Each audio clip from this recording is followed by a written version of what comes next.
Welcome back to another bonus episode of Enlightened Empaths. In these bonus episodes, we're trying to really showcase some of our listeners, some of our community who are doing things to shine their own light. And hopefully that will be an inspiration for all of you to realize that you really can step into your own. You do make a difference. And what you have to offer is so vital during these times of transition. Today, I am so excited to talk with Tina. Tina Moody published her first book, The Spiritual Awakening of an Analytical Mind, in fall of 2021 at 50 years of age. Writing the book was preceded by becoming a single mother at 44 and embarking on an unexpected journey of self-healing, self-discovery, and self-transformation. After 30 years in the insurance industry, with 20 of those in real estate investing and sales as well, Tina found herself writing a book for people similar to herself. The book is a guide for her fellow linear thinkers and people simply ready to discover a better version of themselves. Welcome, Tina, and thank you so much for doing this with me today. Oh my goodness, Denise, thank you for having me. I've been so excited to get on this morning. I just took my 7 deep breaths to calm myself so I didn't talk too quickly. Does it take that many breaths? Oh my goodness. I find it does to recenter myself, and I don't drink caffeine, so I can't even say I didn't have my coffee this morning. So it's purely, I get excited to talk to you, as you know, when we try to fill a lot into a short period of time. So I'm going to do my best to behave this morning. Well, we'll have fun. We'll just it's really, we always have a good time when we chat. And your book is so amazing. And what I love about this is you've been able to apply your linear way of looking at life and open that door to spirituality by breaking it down into 13 different stepping stones to help guide people. So can you maybe talk to our listeners a little bit about what prompted you to truly step out of your comfort zone and step into this world as an author, especially in a topic that's a little bit different than what you may be used to? Oh my goodness. Absolutely. It's, my goodness, Denise, I probably met you fairly on in my journey. About 3.5 years ago, I guess now is when the book started showing up. And that was about 2.5 years into, this journey down this road that, so many of us are embarking on. And I got this feeling that I needed to write. And, the validation came from me when other intuitive people actually saw it as well. Somebody saw a bookshelf as my reference guide and saw it just, plumb full with books, and other people saw the actual book. Actually, one of those people was your resident astrologer, Jen Edwards, had seen it as well. I started listening, and it was really about that time is when I finally connected to spirit, because being from this analytical mindset, we want to control it, right? We want to step forward. We want benchmarks. We want goals. We want to see production out of it. And I wasn't. And it was driving me batty, quite honestly. I would see, Jen progressing the way she was. And Jen is actually good friends with my sister. And the two of them were becoming Reiki certified. Jen's a master of astrology. My sister became this incredible intuitive healer and built a she shed. And I'm like, what the hell am I doing? And it was so outside of who I was. I mean, I actually remember Michelle bought me for my birthday. She gifted me a gift certificate to come see you. And that was like, such a treat and such a stepping stone. I think that was probably about 5 years ago now. But I couldn't figure it out. And it was somebody kind of pushed me a little bit to start. And I'm going down a rabbit hole right now. I can feel myself going. It's a good rabbit hole. Keep going. Somebody suggested or pushed or what have you, me to start digging into my genealogy. And I had no idea what that was about. It seemed ludicrous to me. It seemed irrelevant to this whole journey, to what I was seeing other people do. But it was, we'll call it more of a tangible thing for somebody that needs that. And so I started researching, and I researched off and on, actually a lot of on, for probably close to a year. Like, I dug into my lineage, and I didn't know where that was taking me, but it felt right. And I laugh now because as I was doing it, I didn't want any of my deceased ancestors to feel badly that I was following one line further than the other. So I would keep it even. So, as you keep going out, obviously it keeps getting bigger and whatnot. And it was finally when spirit started coming through, it was when I connected to my great great grandmother, born in 1860 something, I think. And she started coming through. And I was just blown back because that didn't happen to me. I wasn't hearing, seeing, sensing things like, my intuitive friends. That started the journey right there. And again, that was 3.5 years ago. And it was a whirlwind. And so when the book started coming about, it was more, I felt the push to keep a journal. And when I did that, it was the journal of like all the spiritual escapades that were happening. And me being me and a bit closeted with all this stuff, I didn't share. Like I kept it so wrapped up tight in my cocoon. But the connections that I had between ancestors and native spirits as well just blew me back. And I kept this journal and I thought that was the journal I was going to share. And I was laughing because it felt like a combination of Bridget Jones, which I'd been compared to back in my single days, and Harry Potter, some magical diary thing. And I'm like, nobody's going to want to read this. But I kept at it and I kept editing. And, my biggest concern was people didn't know this side of me. And I live in a community that people would think I was absolutely crazy. And I have kids in school. And so I was trying to figure out how I could possibly share this diary of all these absolutely insane things that, were more we'll just say the characters in it would have been more from the spiritual realm than the physical plane. And I'm like, I can't do that to my kids in this community kind of thing. And so I couldn't figure it out.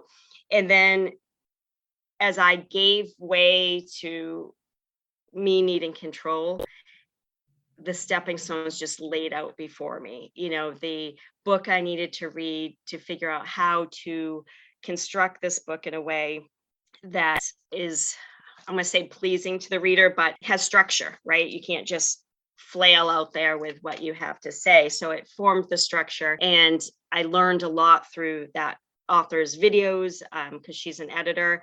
And that led me to, all of a sudden, as you know, I started my website and started doing stories of women who are out there kind of change makers and finding their way and creating their paths.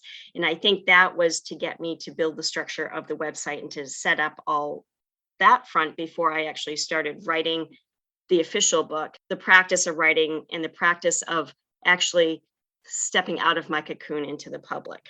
You know what I mean? And so each step, I have not really searched for what comes next. It's presented and I may not always know why, but I allow myself to trust a little bit. Do I question? Absolutely, every step of the way. And so when I started writing, really formulating this book oh my goodness, I'm lost track of time, 2020. So it was a pandemic based book, I guess. Two things. I absolutely love your expression, spiritual escapades. I absolutely adore that. I might steal it. I'm just going to let you know. Go for it. But everything that you just talked about, you were being guided, you were being led, you showed up, you just kept showing up, you started writing more. And it's so funny when you brought up when we first met, because I remember the first time we did a reading, I remember this little snippet because I don't usually remember it, but I remember something came up in your reading about, oh, are you a writer? And you hesitated and then you said, well, I'm kind of writing a book. But then it was hesitant. It was, I don't know why. What it felt like to me as an intuitive was like, I don't know why the hell I'm writing this, but I know I have to. And I think that's what a lot of us feel, or a lot of our listeners feel, is they're being drawn to write, to share their story, to help raise the vibration. And your book does exactly that, because you break it down into these beautiful little chunks that help people realize it's okay. And I get it, because exactly what you described, Tina, of I live in a town where I'm known as a certain person and my kids are in school and I don't want them to have that crazy mother. That is so damn valid. And finding that balance is hard. Oh, it's so hard. And I think part of the stepping stones in what spirit tells me now, which is a whole other story in of itself for somebody coming from this mindset, is little bits are dripped out, right? And I start sharing more of my authentic self as I'm figuring out who my authentic self is, right? And it's little by little, and then all of a sudden you look back and you're like, oh my God, I stepped out. So I laugh because as the book came out, like truly my partner's sister read a rough draft, but otherwise people didn't know what was in this book that I was putting out in the world. And really the intent of the book is that I am no expert, and I do not claim to be an expert in any way possible. But what I do know is that it took me 6 years or 5 years or whatever it was at the time I wrote it to get to this point, and I still have a long way to go. And things are so sped up right now that it can't take other people that were where I was at the start of my journey, that 6 years, like it's go time kind of thing. And so I think that's what this book is here are the cheat sheets. It's not going to go into to great depth on anything, but here are 13 things. And really, I picked 13 because, as you know, Denise, 13 is a magical number out there. And really, there could have been 12 or there could have been 15 or you know what I mean? So within each of those 13, there are other layers in there. But if something strikes you, go investigate that, right? Like, I'm not giving you everything. I'm just giving you the bullet form of it. And now it's your turn to, it's really an outline, and now you go write your story around that kind of thing. But it's funny, as the book came out, people wanted to support it. I had to laugh because they want to support it, but they didn't know what it was other than their friend or family member having written a book. And I had one lovely person who has kids my kids' age who bought 10 books and distributed as a doctor and distributed them to the women in her office.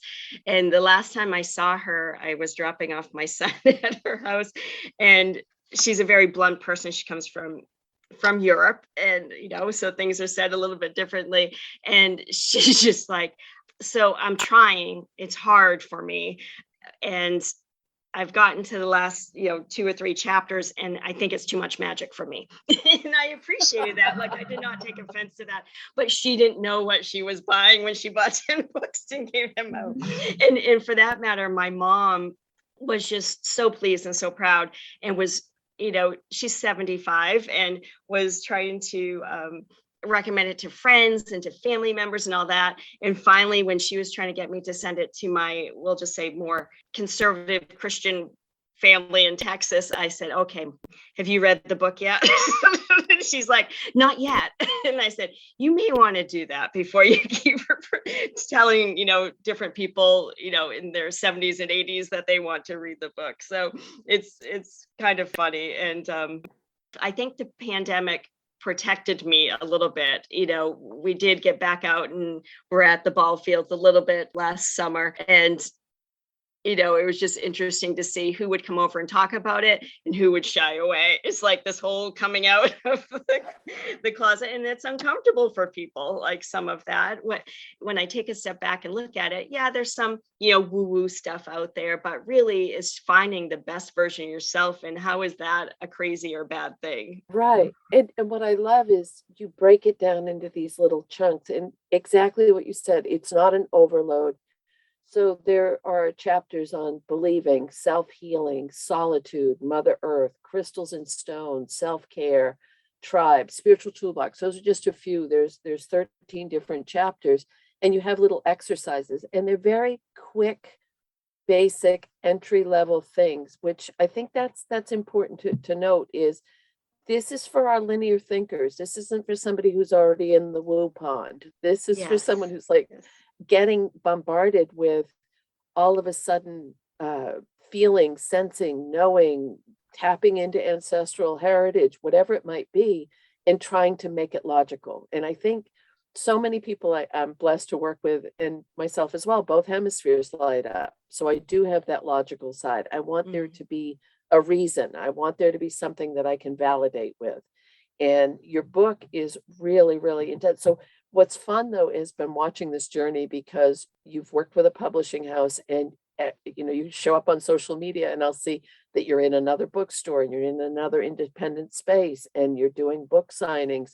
If someone had told you that a few years back that this is where you'd be, would you have laughed like hell? I would. And you know what's funny is that one of my mentors told me or said this to me years ago. I can say years ago now, that when we take a moment and we look back at our life and put it on a timeline and look for the moments, and I talk about this in the book too, of the moments in our journey where spirit tried to connect to us or things prepared us for what we're doing now. It's a pretty amazing little exercise to do in and of itself. And so when I do that, I laugh because when I was a 23 or 4-year old young insurance salesperson for, an insurance company and got the roads of Montana as my rookie territory, and I would drive, and I remember somebody saying, you should keep notes and write a book someday of all your travel escapades, because the characters I met on the roads of Montana and central Washington were something. And I didn't do it and I tucked it away. And then when the kids were little, I had the call to write a children's book and I got, I started doing it and sketching some illustrations, all that. But it literally sits now in my nightstand. I've never removed it in any clean out, and it's been tucked away. And so over the years, there's been little bits of that. As I look at my career choices, I got into the sales program through Unum, who's a big disability insurance carrier, as we know in Maine. And I wasn't supposed to be in that. They recruited from the private colleges, and I pushed my way through as a Maine State College graduate and got in. And I was just a shy little thing from Maine, and I got shipped to Seattle, and it never felt like the right thing for me. But the tools that it gave me, as far as speaking in public or pushing myself beyond or learning this marketing tools and doing things that I probably wouldn't have done. I think everything was in preparation for this, and even my ex-husband and I got into real estate, or real estate investing and flipping and doing all that. And that led to me getting my license so we could keep commissions in house. And through the divorce, I used that as a flexible means to be able to be there for my kids and whatnot. Well, if you look at both of those professions, they are conduits, they're facilitators. So my entire adult life has been as a facilitator, as a conduit, as a vessel. And as I started connecting to spirit, and my sister and I would do healings of our lineage, I was always the vessel. She was performing, I was always the vessel. And I disregarded that in some ways of the importance of that. But I think that's my role. And so I look at this phase of my life as, okay, I'm ready for this. One, I've got the marketing skills. It's a different beast than what I'm used to marketing, but it's still marketing. I know that I continue to be that conduit. I'm a conduit for I think it's almost like a bridge from the ordinary to the extraordinary, right? Like being that bridge from the analytical to the intuitive side. And I am like a guide. And I think that is my role. And I disregarded it, and I didn't think there was enough magic in it. And, is writing even magic? The more I go down this path, I'm realizing how cool it is, how awesome it is. And I don't need to know everything, and I don't need to be certified in things. And I look at, like, we'll go back to Jen. She's, the master astrologer, as so many of your listeners know. And it's like a foreign language to me. Like, I cannot wrap my head around it or anything. And I don't think I am meant to. I don't think I'm meant to be an expert in necessarily anything. It's more getting people what they need so they can step into their most authentic self and step into the light, and we can all together raise the universal consciousness. Spirit kept bringing it back to you. They kept bringing back the writing. And they gave you this foundation of skills so that you can market, you can promote yourself, you can step out of your comfort zone a little bit. Because even in the insurance industry and in the real estate industry, you had to put yourself out there and show up. Fascinates the hell out of me. One of the signs that Spirit gave me recently, well, several months ago now, but still fairly recently, is they'll show me two rivers converging.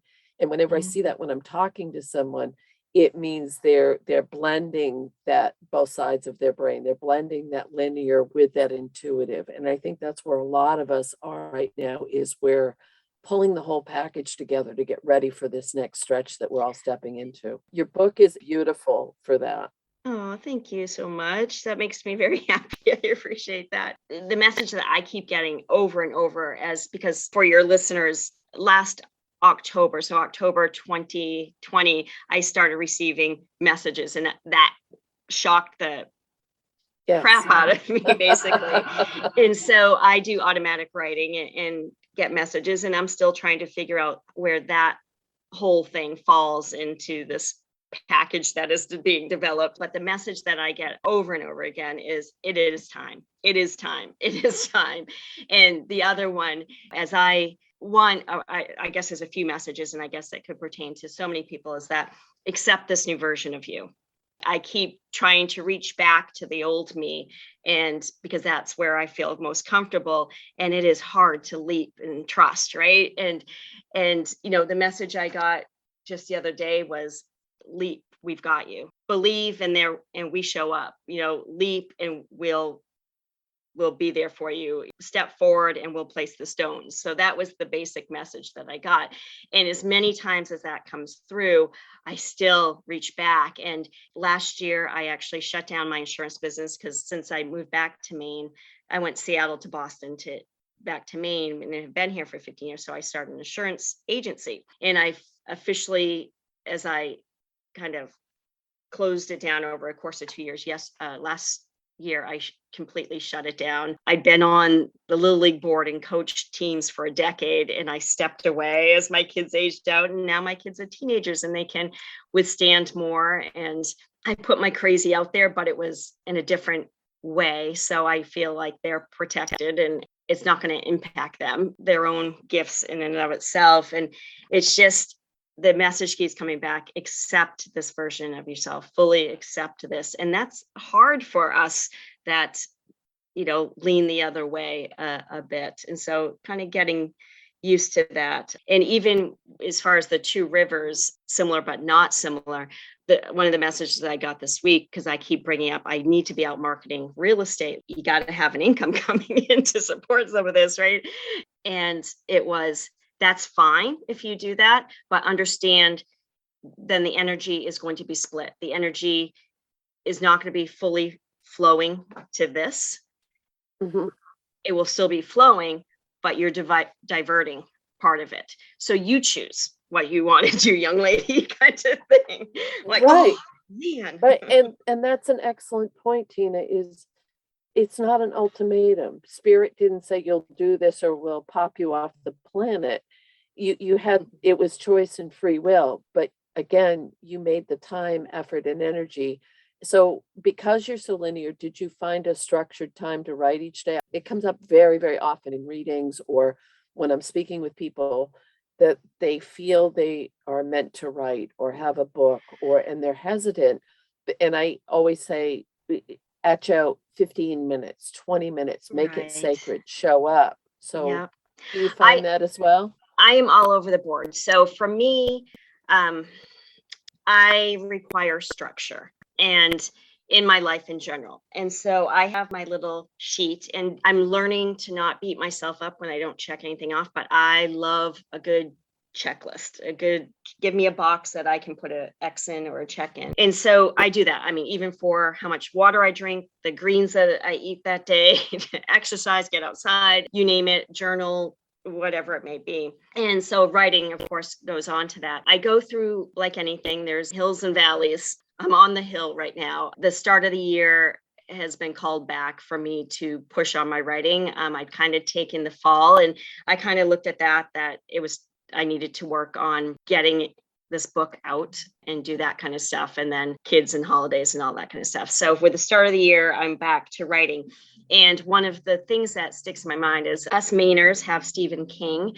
And Stephen King, I guess 2 decades ago, wrote Stephen King on Writing. He talks about his schedule. He gets up, he works out, and then he writes for 3 hours a day, tries to get X number of words in, then can move on with everything else. So I try to loosely put that in there. This week, I knocked it down from 3 to 2 hours because I knew what else I needed to get done. Something will pop up, the kids will show up, or something. I can very easily lessen the importance of what I have to do. Do you know what I mean? Because I haven't, and I had this little talk with myself, a little psychoanalysis with myself today, that I haven't fully accepted that this is my profession, that this is what I'm doing. So it's easy for me to put it second on the list. And I'm working on that.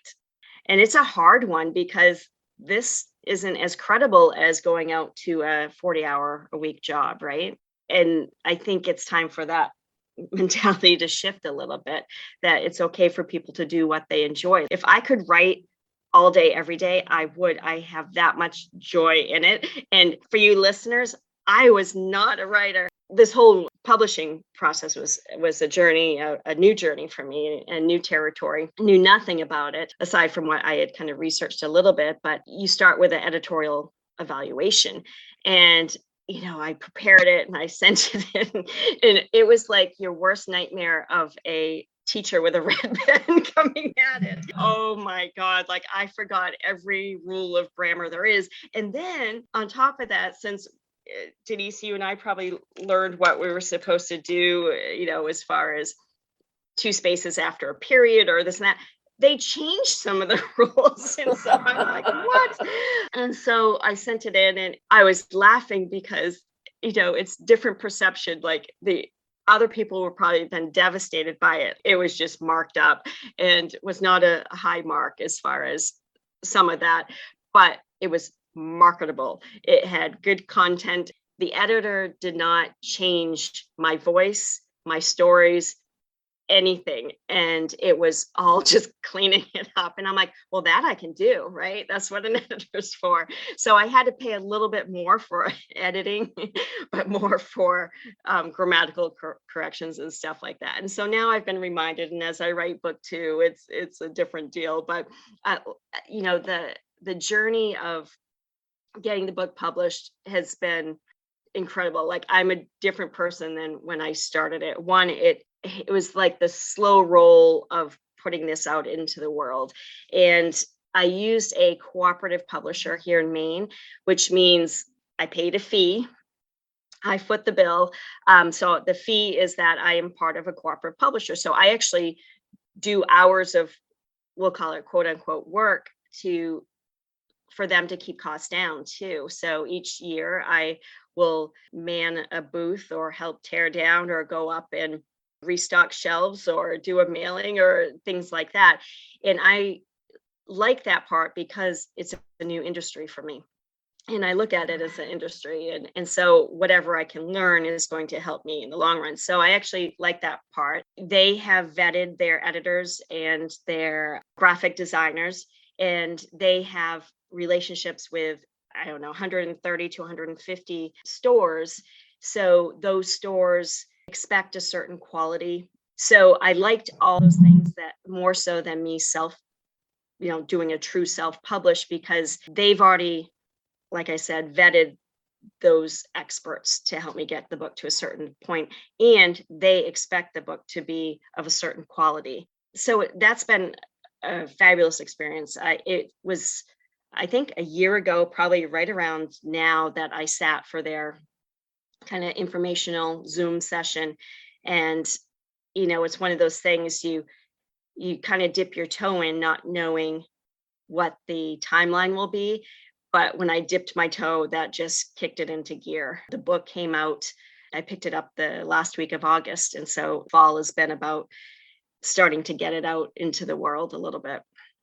Thank you for sharing that, because I think people need to open up to there being more more pathways to getting your work out there, to getting your book out there. Some people feel that if it's not with a major publisher, then it's not valid. Some people think, oh, I'm just going to put it up on Amazon and call it good. But you're offering another option, which is fantastic. So where can people find your book and find you, Tina? Well, as you say, it is on Amazon, and I support that. I buy from Amazon, but the orders are actually fulfilled, even though it's purchased through Amazon, through Main Authors Publishing. And so I encourage people to just go to my website, which is tinalmoody.com. Don't forget the L. There's another Tina Moody out there. My daughter and I were looking, and that Tina Moody wrote a book on narcissism, which is hysterical, based off from a certain individual that was in my life. I'm like, I didn't write it, I swear. Anyway, tinalmoody.com, and there's links right on there, and they fulfill my orders too. So whether you order through Amazon or off from my website, they're doing the order, is going to still, there is a little shipping charge. And so I'd rather support local, I guess is my point. So if you go to my website, you can purchase the book. You can actually read a little story about Denise. There's a tab on the website that's called Creating Her Path. And I think it was about 2 years ago or a year and a half ago that I did a story on Denise. It was just a little one. There's also a subscribe button. As Denise knows, every Monday, I send out an email each Monday morning by 8 a.m. usually. And I actually sit for a moment and receive a message for that collective of people who are on my email distribution list. So the message varies from that to another group that I do a message for. And it's interesting to see where it goes, but it tends to be words of inspiration to take on your week. Right now, the second part of it is sharing something about the book that we've talked about in the book. It could be, believing, as Denise said, or self-healing or self-care, what have you. And then I might just fill in with anything that's gone on this week or in the upcoming week to come. So that goes out every Monday. So you can subscribe there if you'd like to receive that email. And otherwise, I'm on Instagram and Facebook. And Denise, we talk about technology. It is a task for me to post, but I am trying really hard to get it on a regular schedule. My Instagram and Facebook are both at Tina L. Moody LLC. Just a quick story why it's LLC is that I have kept my married name as the kids get through school. And so legally, I am not my maiden name, which is Tina L. Moody. And so in true analytical fashion, I got on and formed myself an LLC to be a legal entity, which makes people laugh every time. They're like, why would you bother doing that? I'm like, I just needed to do it. And for all of our analytical thinkers, that makes absolutely perfect sense. Thank you so much for coming on with me today, Tina. I think what you've shared and your story is so inspirational, but it's also a really good reminder that sometimes when we step out of our comfort zone and step into who we really came here to be, how easy the path can light up before us. And I think you're a beautiful, beautiful example of that. So thank you so very much. Oh, thank you, Denise. It's always a pleasure to talk to you. I enjoy it so much. And thank you to you and Samantha for having me on today. Oh, we're so excited that you came on. And for our listeners, again, you can find Tina and her book at tinalmoody.com and also on social media. As always, please remember to shine your light, show up, and we need you. So thank you. Take care.